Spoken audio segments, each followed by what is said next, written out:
Good morning students. Continuing with the physics. फिजिक्समध्ये बेटा आज आपल्याला नवीन कन्सेप्ट शिकायचा आहे, तो म्हणजे heating effect of electric current. कुठला कन्सेप्ट आहे बेटा? Heating effect of electric current. Heating effect of electric current. Heating effect of electric current काय कन्सेप्ट म्हणतो ते लक्षात घ्या. ठीक आहे. Heating effect of electric current म्हणजे काय असतं? सपोज मी एखादा कंडक्टर घेतला, सपोज हा एक कंडक्टर अजून करा, याच्यामध्ये बेटा हीट एनर्जी प्रोड्यूस केली जाते. याच्यामध्ये हीट एनर्जी प्रोड्यूस केली जाते. कसं काय? तर याच्यातून इलेक्ट्रिक करंट जेव्हा आपण पास होतो, जेव्हा याच्यातून इलेक्ट्रिक करंट पास होतो त्याच्यामध्ये हीट एनर्जी प्रोड्यूस केली जाते. ह्याच कन्सेप्टला नाव काय? Heating effect of electric current. पुन्हा एकदा एखादा कंडक्टर घेतला, त्या कंडक्टरमध्ये हीट एनर्जी आपण प्रोड्यूस केली जाते. कशी केली जाते? त्याच्यामधून इलेक्ट्रिक करंट पास केल्यावरती. त्याच कन्सेप्टला नाव काय दिलं? Heating effect of electric current. इंग्लिशमध्ये सांगायला गेलं, the production of heat energy in a conductor, the production of heat energy in a conductor due to the passing of the electric current, due to the passing of the electric current is known as heating effect of electric current. म्हणजे काय? कुठल्याही कंडक्टरमध्ये जर मी त्याला heat energy त्याच्यात produce करतो, heat energy काय केली? प्रोड्यूस केली. कसं काय? इलेक्ट्रिक करंट पास केल्यामुळे. त्याला त्यांनी काय नाव दिलं? Heating effect of electric current. Okay, काय सांगता येईल मग definition? The production of heat energy, the production of heat energy, the production of heat energy, the production of heat energy, the production of heat energy in a conductor, in a conductor, in a conductor, due to the passing of electric current, due to the passing of electric current, due to the passing of electric current, due to the passing of electric current is known as heating effect of electric current. Is known as काय बेटा? Heating effect of electric current. It is known as heating effect of electric current. कळालं? Heating effect of electric current म्हणजे काय असतो? एखादा conductor घेतला, त्या कंडक्टरमध्ये हीट एनर्जी जर मी प्रोड्यूस केली गेली, कशामुळे? Due to the passing of electric current. It is known as heating effect of electric current. हा एक कन्सेप्ट नाहीये, अजून एक कन्सेप्ट बघायचा आपल्याला याच्यामधला, जूल्स लॉ. अजून एक कन्सेप्ट काय बघायचा आहे? Joules law. जूल्स लॉ काय म्हणतो बेटा? आता ही ज्याच्यामध्ये जी कुठली तुमची हीट एनर्जी प्रोड्यूस झालेली आहे बेटा, जी कुठलीही तुमची हीट एनर्जी प्रोड्यूस झाली आहे, मग ती किती प्रमाणामध्ये जनरेट झाली, किती प्रमाणामध्ये जनरेट झाली ते सांगण्याचं काम जूल्स लॉने केले. इथे आपली हीट एनर्जी प्रोड्यूस झाली होती बेटा, ती हीट एनर्जी किती क्वांटिटीमध्ये प्रोड्यूस झाली हे सांगण्याचं काम कोणी केलंय? जूल्स लॉने. मग जूल्स लॉ काय म्हणतो? The quantity of the heat, the quantity of the heat, quantity म्हणजेच काय? किती प्रमाणामध्ये प्रोड्यूस झाली. The quantity of heat produced, the quantity of the heat produced, the quantity of the heat produced, the quantity of the heat produced is, the quantity of the heat produced, the quantity of heat produced in conductor, in current carrying conductor असं म्हणता येईल. The quantity of heat produced in current carrying conductor, in current carrying conductor, the quantity of heat produced in current carrying conductor is पहिलं directly proportional to the, is पहिलं directly proportional to the, आधी इकडे तुम्हाला वाटलं दाखवून देतो, जी कुठली heat produce झालेली असेल मित्र ती डायरेक्टली प्रोपोर्शनल असते. ती डायरेक्टली प्रोपोर्शनल 3 गोष्टींना असते. सगळीकडे डायरेक्टली प्रोपोर्शनल आहे. It is directly proportional to the पहिली गोष्ट, square of the current passing to the conductor. Square of the current passing through the conductor. Heat तेवढीच प्रोड्यूस होईल. पहिल्यांदा तो काय असेल? Directly proportional square of the current passing through the conductor. It is directly proportional. वरतीच लिहितो, it is directly proportional, it is directly proportional, it is directly proportional. पहिला square of the electric current, square of the electric current, पहिला square of the electric current. Second, ठीक आहे, second जी गोष्ट असते directly प्रोपोर्शनलला तो resistance असतो. Second, resistance of a conductor, second resistance of a conductor, resistance of a conductor, आणि अजून एक थर्ड गोष्ट आहे तो म्हणजे टाइम. तिसरी गोष्ट म्हणजे कुठली बेटा? टाइम. म्हणजे हीट जी कुठलीही प्रोड्यूस झालेली असेल ती तीन गोष्टींना डायरेक्टली प्रोपोर्शनल आहे. पहिल्यांदा square of the current, second resistance, आणि थर्ड काय बेटा? टाइम. पुन्हा एकदा जूल्स लॉ काय म्हणतो?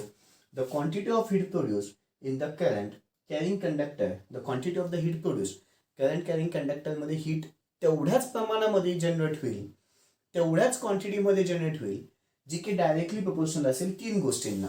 पहिले square of the current, second resistance, third time. First square of the current, second resistance, third time. First square of the current, second resistance, आणि third काय बेटा? टाइम. या तीन गोष्टींना ती डायरेक्टली प्रोपोर्शनल असेल. बरं, आता डायरेक्टली प्रोपोर्शनलचं जेव्हा आपण चिन्ह काढतो तेव्हा तिथे आपण काहीतरी कॉन्स्टंट टाकतो. तो कॉन्स्टंट म्हणजे जूल्स कॉन्स्टंट असतो. तो कॉन्स्टंट म्हणजे काय असतो? Joule's constant. त्याला दाखवलं जातं जे ह्या सिम्बॉलनी. जे ची किंमत पण फिक्स आहे, 4.2 joule per calorie, 4.2 joule per calorie. आणि अजून एक आहे ऑल मध्ये त्यालाच लिहिलं जातं 4200 जूल पर किलो कॅलरी, 4200 जूल पर किलो कॅलरी. कळालं बेटा? हे अतिशय महत्वाचं झालंय. याच्यावरनं मला थोडेसे डेरिव्हेशन्स पण आहेत, ते पण पुढे मला बघायचे आहेत. ठीक आहे, ते पण मी लगेचच्या लगेच घेतोय. पहिले तर heating effect of electric current कळालं, जूल्स लॉ कळाला. जूल्स लॉ काय म्हणतो की बाबा हीट जी कुठलीही प्रोड्यूस झालेली असेल ती डायरेक्टली प्रोपोर्शनल तीन गोष्टींना आहे, square of the current, resistance आणि time. Square of the current, resistance आणि टाइम. आधी प्लीज एवढं सगळ्याच्या सगळं कॉपी करून घ्या, मग पुढचं घेतो. आधी प्लीज एवढं सगळ्याच्या सगळं कॉपी करून घ्या, मग पुढचं घेतो. ओके, अपेक्षा ठेवतो झालं असेल. पुढचं आता पुढे इकडचं पुस्तक बेटा, जो तुझी डेफिनेशनवरनं, जूल्स लॉच्या डेफिनेशनवरनं आपण हीटसाठी फॉर्म्युला काढला. H इज इक्वल टू किती असतो? I²RT अपॉन J असं काढले. ठीक आहे, याला मी इक्वेशन 1 देतो. ठीक आहे, याला मी इक्वेशन काय देतो? 1. बरं, पुढचं घेण्याच्या आधी ना मला सगळ्यांच्या डोक्यामध्ये हे फिट पाहिजे. V इज इक्वल टू किती असतो? I इंटू R असतो. V इज इक्वल टू किती असतो? I into R. त्याच्यानंतर I इज इक्वल टू किंवा V upon R is equal to I असतो. हा मल्टिप्लाय करा, डिवाइड. ठीक आहे, याला ही एक इक्वेशन बघा, ही एक इक्वेशन बघा. कळालं? I इथंच ठेवला, हा I मल्टिप्लायला गेला. आता पुन्हा I इथंच ठेवा आणि V अपॉन I असं लिहिता येईल. Right, R is equal to V upon I किंवा I is equal to V upon R आणि V is equal to IR. तिघ इक्वेशन्स मला महत्वाचे आहेत. का महत्वाचे आता पुढे कळेल. आता H इज इक्वल टू, मी काय करतो बेटा, हा I स्क्वेअर होता ना, त्याच्या पहिले एक I लिहितो आणि मग I इंटू द R लिहितो, त्याला गुणिले T आणि अपॉनला J लिहितो. चालेल असं? काही अडचण? I चा स्क्वेअर होता त्याला मी I इंटू I लिहिलं, I चा स्क्वेअर होता त्याला मी I इंटू I लिहितो. हा रेजिस्टन्स तसाच आणि टाइम तसाच, अपॉन जूल तसाच. असं का? लगेच कळेल. I तसाच ठेवला, त्याला गुणिले I into the R. I into the R म्हणजेच काय असतो? V असतो. I इंटू द R म्हणजेच काय असतो? V. व V त्याला गुणिले T अपॉन खाली J. इथं ब्रॅकेटच्या आतमध्ये लिहिता येईल, because I into the R is equal to काय बेटा? V आहे. I इंटू द R च्या जागी काय आलं? V. म्हणजेच H is equal to V I T upon J. पहिले व्होल्टेज दिलं, मग करंट लिहिलं, मग टाइम लिहिलं. ही माझी सेकंड इक्वेशन झाली. ही माझी फर्स्ट इक्वेशन होती, त्याच्यावरनं मी सेकंड इक्वेशन काढली. ही माझी सेकंड इक्वेशन झाली. ही माझी सेकंड इक्वेशन झाली. आता ना बेटा, VIT ही पॉवर असतं, लक्षात ठेवा. VIT म्हणजे काय असतं? पॉवर असते. VIT म्हणजे काय असते बेटा? पॉवर. मग H इज इक्वल टू मला अजून एक लिहिता येईल, W अपॉन J. ठीक आहे, ही माझी थर्ड इक्वेशन झाली. ठीक आहे, ब्रॅकेटच्या आतमध्ये because VI into the T is equal to W. Because VIT is equal to काय येतं? W येतं. Because VIT is equal to काय येतं? W येतं. काही अडचण? पक्का? पक्का? ओके. आता पुढं काय? आता ना बेटा, कन्सिडर इक्वेशन 2. Consider equation 2. कुठली इक्वेशन बेटा? Consider equation 2. मी किती इक्वेशन काढले? 3 इक्वेशन झालेत. आता consider equation 2. Equation 2 h is equal to v into the i into the t upon j. Okay, मग आता h is equal to v तसाच ठेवला, v तसाच ठेवला, v तसाच ठेवतोय बेटा. 2 मिनिटं. v तसाच ठेवला. i च्या जागी v अपॉन r लिहिता येईल बेटा. i च्या जागी काय आलं? v upon r. i च्या जागी v upon r into the T, आणि खाली जे बाकी आहे तो जे जसाच्या तसाच. v तसाच लिहिला, i च्या जागी v अपॉन r लिहिलं, टी तसाच ठेवला, जे पण तसाच ठेवला. v तसाच ठेवला, i च्या जागी v अपॉन r लिहिलं, ठीक आहे. टी तसाच ठेवला, जे पण तसाच ठेवला. मग h इज इक्वल टू किती बेटा? v square T v into v चा स्क्वेअर अपॉन खाली आर जे. ही माझी चौथी इक्वेशन झाली. ही माझी चौथी इक्वेशन झाली. v स्क्वेअर टी अपॉन खाली आर जे. ही माझी चौथी इक्वेशन झाली. म्हणजे पहा, हीटच्या माझ्याकडे 4 फॉर्म्युले निघाले. हीटचे माझ्याकडे 4 फॉर्म्युले निघाले. कुठले कुठले? h इज इक्वल टू पहिला formula i square R T upon J, हा पहिला. विच इज इक्वल टू अजून एक कुठला आहे? V I T upon J, हा सेकंड फॉर्म्युला झाला. Third formula W upon J, हा थर्ड फॉर्म्युला झाला. चौथा formula V square T upon R J, हा माझा चौथा फॉर्म्युला झाला. हा माझा चौथा फॉर्म्युला झाला. V square T upon R J हा माझा चौथा फॉर्म्युला झाला. कळालं बेटा? सगळंच्या सगळं. ओके, इथे माझा थेरॉटिकल पार्ट संपतोय हीट बद्दलचा. याच्याबद्दलचे सम्स घ्यायचे, याच्याबद्दलचे काय घ्यायचे? सम्स घ्यायचे. प्लीज हा पण पार्ट जिथे आपल्याला संपलं होतं त्याच्याच खाली हे प्लीज सगळंच्या सगळं कॉपी करून घ्या. जिथे आपलं संपलं होतं त्याच्याच खाली हे सगळंच्या सगळं प्लीज कॉपी करून घ्या. जिथं आपलं संपलं होतं त्याच्याच खाली हे सगळंच्या सगळं कॉपी करून घ्या. ओके, अपेक्षा ठेवतो झालं असेल. अपेक्षा ठेवतो झालं असेल. आता मी सम्स चालू करतोय बेटा. सम्स चालू करण्याच्या आधी आपण सगळ्याच्या सगळे पुन्हा फॉर्म्युले लिहून घेऊ. सगळेच्या सगळे फॉर्म्युले लिहून घेऊ. इथे आधी फॉर्म्युला लिहितो. h is equal to formula किती पहिला तर i square R T upon J, अजून एक formula V I T upon J, ठीक आहे. आणि w अपॉन जे, अजून एक which is equal to V square T upon R J. V square T upon R J हे सगळेचे सगळे फॉर्म्युले लिहिले, ठीक आहे. ओके, आता इमेजच्या फॉर्ममध्ये तुम्हाला सम दिसेल, कॉपी करून घ्यायचं आहे.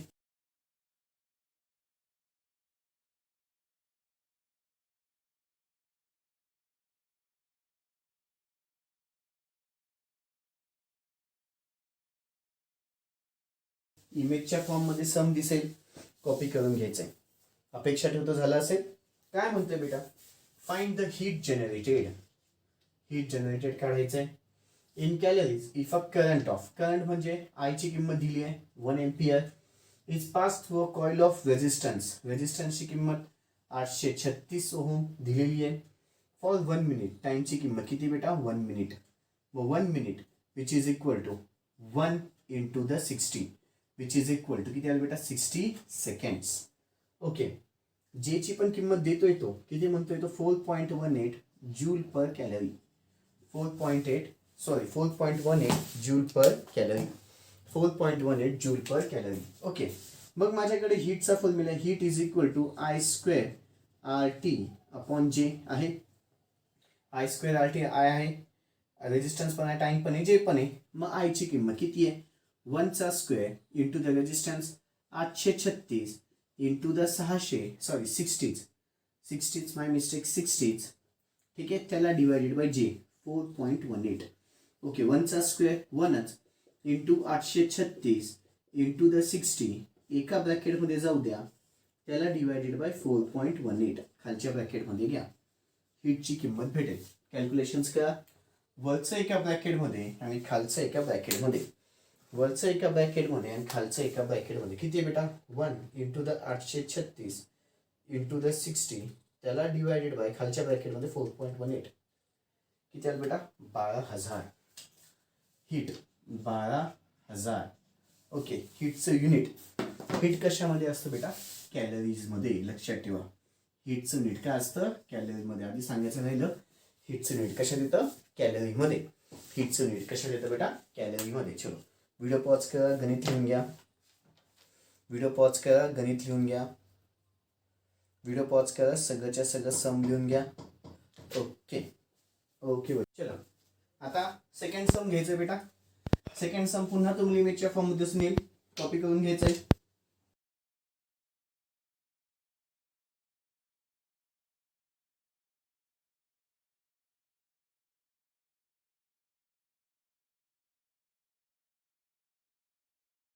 सेकंड सम पुन्हा तुम्हाला इमेजच्या फॉर्म मध्ये दिसून येईल, कॉपी करून घ्यायचंय. काय म्हणतं बेटा सेकंड सम ते बघा. The heating element is connected to a voltage of, is connected to a voltage of. व्होल्टेजची किंमत किती म्हणतोय तो, 220 वोल्ट. ठीक आहे. Supply does a current of, करंटची किंमत किती आहे, 4 ampere. Okay. Determine the quantity of the heat, हीटची किंमत काढायची. Determine the quantity of the heat developed in calories in 10 minutes. टाइमची संख्या किती बेटा, 10 मिनिट्स आहे. मग conversion 10 into the 60 which is equal to 600 seconds, which is equal to किती आलं बेटा, 600 seconds. ओके. मला h ची किंमत काढायची आहे. आता इथे कुठला फॉर्म्युला यूज करणार बेटा, I स्क्वेअर R दिलेला आहे का, T आहे पण I आहे, रेजिस्टन्स नाही दिलेला आहे. पहा व्होल्टेज आहे, करंट आहे, टाइम पण आहे, म्हणजे हा फॉर्म्युला यूज होईल. आता J ची किंमत त्यांनी दिलेली नाहीये. जर त्यांनी J ची किंमत दिलेली आहे, सॉरी बेटा, J ची किंमत किती म्हणते तो, 4.18. तिथे ब्रॅकेटच्या आतमध्ये J is equal to 4.18 joule per calorie, joule per calorie दिलेली आहे. मग H is equal to formula कुठला यूज झाला बेटा, VIT upon J, VIT upon J. व्होल्टेजची किंमत 220, त्याला गुणिले I ची किंमत किती आहे बेटा, 4. T ची किंमत किती आहे, 600. एका ब्रॅकेटमध्ये त्याला डिवायडेड बाय J, J ची किंमत 4.18. चलो H ची किंमत कॅल्क्युलेशन्स करा. वरचं एका ब्रॅकेटमध्ये, खालचं एका ब्रॅकेटमध्ये किती बेटा, 220, त्याला गुणिले 4, त्याला गुणिले 600, त्याला डिवायडेड बाय 4.18 खालच्या ब्रॅकेटमध्ये किती आलं बेटा, काही तर मोठा आन्सर, त्याला ENG दाबा. 126, ठीक आहे, 0.3, 126.31, त्याला गुणिले 10⁻³ कॅलरीज, त्याला गुणिले 10⁻³ काय आलं बेटा, कॅलरीज. ही कुठली किंमत झाली, हीट. ही कुठली किंमत झाली बेटा, हीटची. ही कुठली किंमत झाली, हीटची. चलो व्हिडिओ पॉज करायचा आहे, गणित लिहून घ्यायचा आहे. व्हिडिओ पॉज करा, गणित लिहून घ्या. ओके. अपेक्षा ठेवतो झालं असेल, अपेक्षा ठेवतो झालं असेल. पुढचं सम पुन्हा तुम्हाला इमेजच्या फॉर्म मध्ये दिसून येईल, कॉपी करून घ्यायचंय. पुढचं सम पुन्हा तुम्हाला इमेजच्या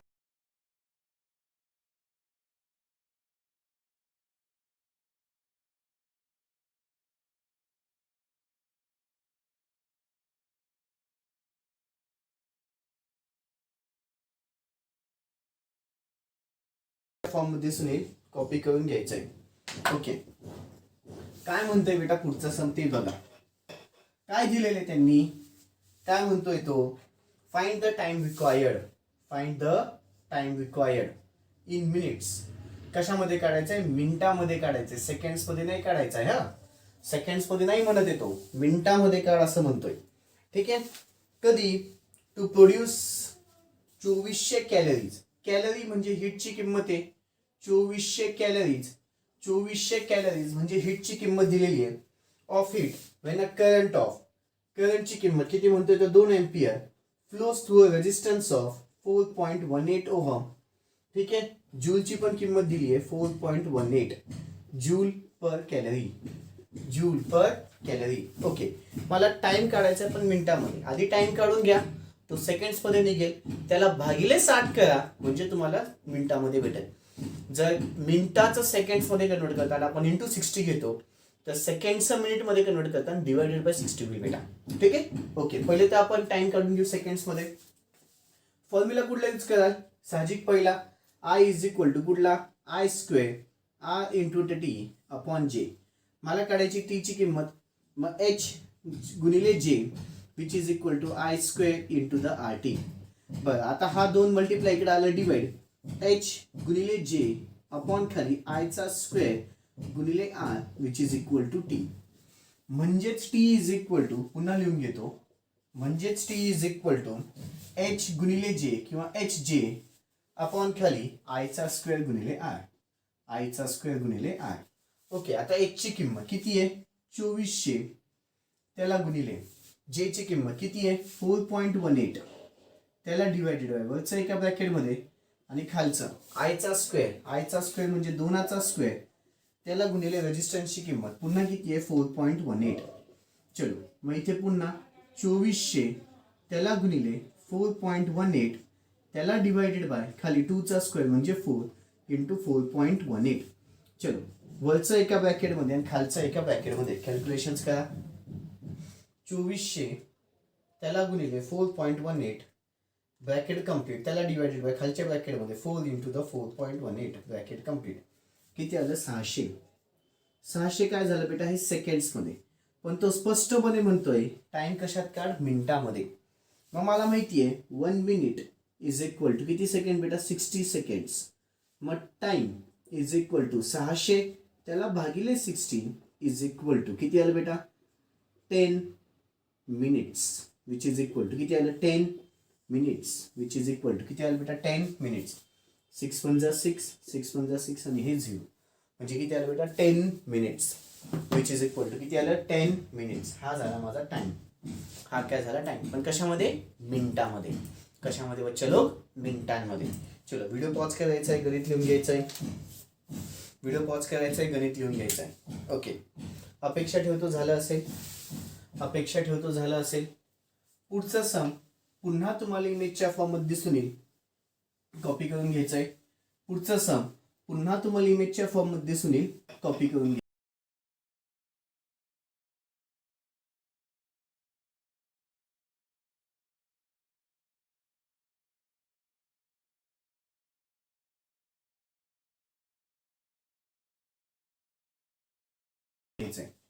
या चॅप्टरचं हे शेवटचं गणित आहे आणि इम्पॉर्टंट सम आहे.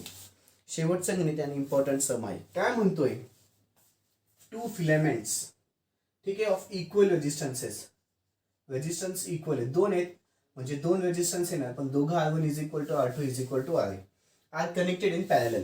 पॅरललमध्ये मग 1/RP इज इक्वल टू किती येईल 1/R1 plus 1/R2, right.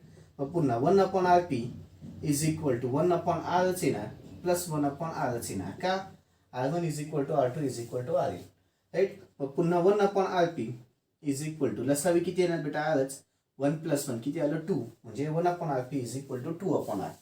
1/RP is equal to किती आलं 2/R, ठीक आहे.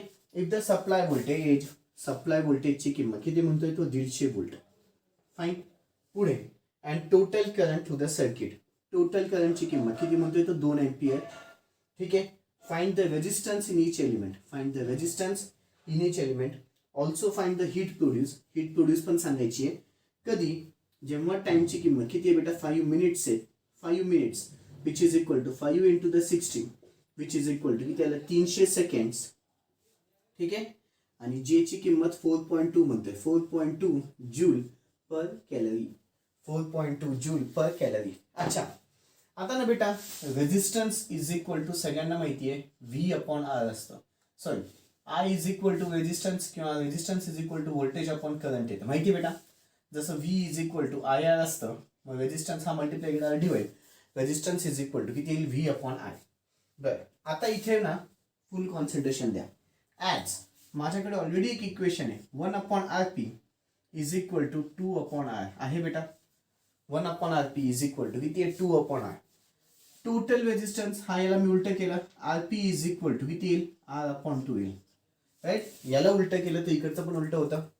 हा टोटल रेजिस्टन्स म्हणजेच पॅरलल रेजिस्टन्स आहे, पण टोटल रेजिस्टन्स साठी माझ्याकडे अजून एक फॉर्म्युला आहे V/I असं पण आहे. V/I is equal to R/2. The most IMP step ह्या गणिताची, सगळ्यात IMP स्टेप, ठीक आहे. आरपीचा फॉर्म्युला किती आला V/I का, कारण की टोटल रेजिस्टन्स आहे, एकच वेळा 2 भागात डिवाइड केली होती. मग व्होल्टेजची किंमत किती आली 150, त्याला भागिले करंटची किंमत किती आहे 2 which is equal to R/2. हा मल्टिप्लाय केला डिवाइड 2 गुणिले 150/2 is equal to resistance, 2 2 cancel, R is equal to किती आलं बेटा 150 ohm. R is equal to किती आलं 150 ohm. R is equal to किती आलं 150 ओहम. रेजिस्टन्सची किंमत किती आली 150 ओहम. पुढे काय म्हणतोय तो मला हीटची पण किंमत सांग. हीटची किंमत VIT अपॉन जे. सगळे V पण आहे, I पण आहे, T पण आहे, J पण आहे. VIT अपॉन जे सगळं आहे. मग हीट पण लगेच भेटेल. मग heat is equal to formula किती VIT अपॉन जे. ओके. व्होल्टेजची किंमत 150, त्याला गुणिले करंटची किंमत 2 इंटू द टाइमची किंमत टाइम किती बेटा 300 एका ब्रॅकेटमध्ये घ्या, त्याला डिवायडेड बाय जूल. जेची किंमत किती आहे 4.2. चलो हीटची किंमत कॅल्क्युलेशन्स करा. वरचं एका ब्रॅकेटमध्ये, खालचं एका ब्रॅकेटमध्ये, ब्रॅकेटच्या आतमध्ये 150 गुणिले 2 गुणिले 300 एका ब्रॅकेटमध्ये, त्याला डिवायडेड बाय खाली 4.2 ब्रॅकेट कम्प्लीट. किती आलं ENची दाबा 21.42 इंटू 10⁻³ काय येईल कॅलरीज. काय येईल कॅलरीज. हीट कशामध्ये असते कॅलरीमध्ये. 21.42 calorie. 21.42 into 10⁻³ calories. Okay. Most IMP सम. मोस्ट IMP सम. मोस्ट IMP सम बेटा कळालंय. चलो व्हिडिओ पॉज करायचा आहे, सगळंच्या सगळं सम लिहून घ्यायचं आहे. व्हिडिओ पॉज करायचा आहे, सगळंच्या सगळं सम व्यवस्थितपणे लिहून घ्यायचं आहे. ओके. अपेक्षा ठेवतो झालं असेल. इथं बेटा तुमचा हा चॅप्टर पण संपलेला आहे. उद्यापासून माझं नवीन चॅप्टर चालू होईल. तो म्हणजे कुठला असेल बेटा तुमचा चालू होईल बेटा सेमी कंडक्टर्स. आता उद्यापासून माझं नवीन चॅप्टर चालू होईल, तो म्हणजे आहे बेटा सेमी कंडक्टर्स. ओके बच्चा लो, दॅट्स ऑल. बाकीचं उद्या. थँक्यू. Good day.